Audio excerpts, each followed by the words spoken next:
Hi, and welcome back to another video in the AI Shorts video series.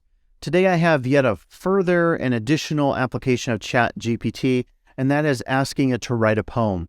You might engage with poetry in your English or lit classes. You might write poems for fun. You might live with a poet, as I do.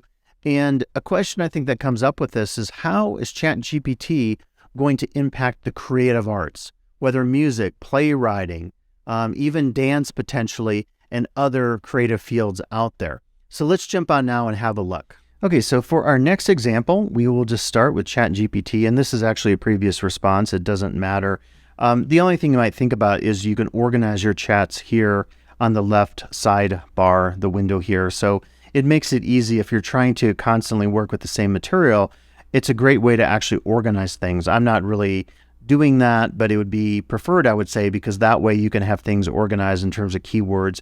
And then keep in mind, you can always go back, and depending on which of these you click on, GPT will remember that conversation, and you don't have to start from square one, which is kind of cool here. So let's try writing a poem here, and I always ask politely, could you please write me a poem?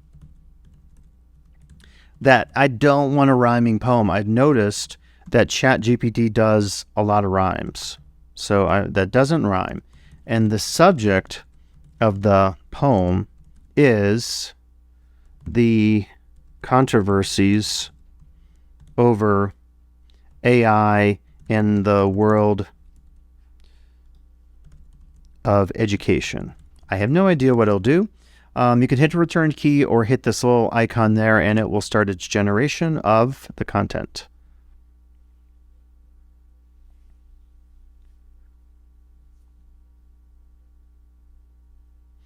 And so I said specifically not to rhyme. It's kind of rhyming here, right? If you look at this, and it called it AI in Education, a controversy unresolved. Intelligence in machines, a wonder of our times. Artificial minds to teach to help us climb the heights. I guess that doesn't rhyme. Rise and eyes kind of rhymes there. Can machines understand the nuances of our mind, or will they just repeat what they've been programmed to find? So find in mind is actually rhyming. So I'm just going to say that's great, but could you do less rhymes? Question mark. And again, this will get into that general potential of using GPT, since you can continue to have a conversation and you can refine. And as it says here, here's an updated version with fewer rhymes. And so it actually, I'm looking at the old ones, it's changing it quite radically. As you can see, the first stanza here started with intelligence in machines. The new version is a new horizon has appeared with AI in education sphere, a path that's full of hopes and fears and uncertainties that aren't quite clear. So it's still kind of rhyming.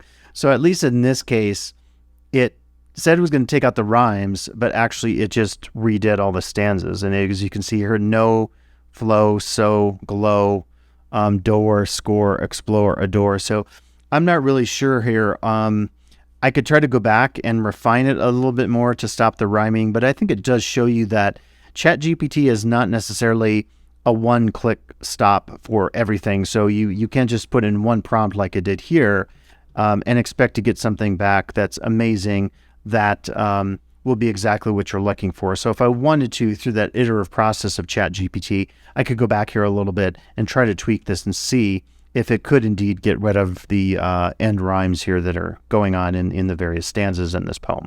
And that's going to do it today here, looking at GPT doing, of all things, writing a poem. I'll be curious to hear your interpretations. If you have a chance, stop by my office here in B103, draw me an email. We could chat about it over Zoom.